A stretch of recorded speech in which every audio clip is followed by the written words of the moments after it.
Speaker Ayaz Sadiq की ज़ेर सदारत कौमी असम्बली का ये गैर मामूली इजलास, इससे कबल हमने देखा कि ऐवान में मुख्तलिफ अरकान की जानिब से जो है वो इज़हार ख्याल भी किया गया। तमाम तो सूरत हाल में हमारे नुमाइंदे मोहम्मद आली जा में जॉइन कर चुके हैं। आली जा आगा कीजिएगा, आप क्या सूरत हाल है? कौमी असम्बली ने 27 यानी तरमीम की तहरीक 2 तिहाई अक्सरियत से मंजूर कर ली है। देखिए, बिल्कुल एक तारीखी लम्हा है। कौमी असम्बली ने 27 यानी तरमीम की तहरीक 2 तिहाई अक्सरियत से मंजूर कर ली है।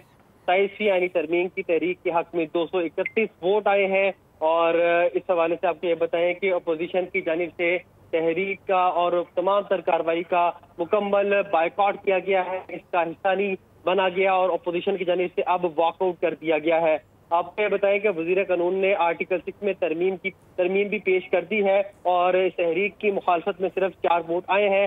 रहनुमा पीपल्स पार्टी खुर्शीद शाह भी ऐवान में पहुंचे हैं और उनको व्हील चेयर पर ऐवान के अंदर लाया गया है। साबिक वज़ीर आज़म मियां मोहम्मद नवाज शरीफ और वज़ीर आज़म शहबाज शरीफ खुद जाकर खुर्शीद शाह से मिले हैं, उनसे मुसाफिया की है और उनकी खैरियत भी मोहम्मद अली जा साथ ही रहिएगा। इस वक्त अपने नाज़रीन को बताएं, कौमी असम्बली ने 27 यानी तरमीम की तहरीक 2 तिहाई अक्सरियत से मंजूर कर ली है। ये इंतहाई तारीखी लम्हात हैं। सब्सक्राइब करें और बेल दबाएं ताकि कोई खबर रह न जाए।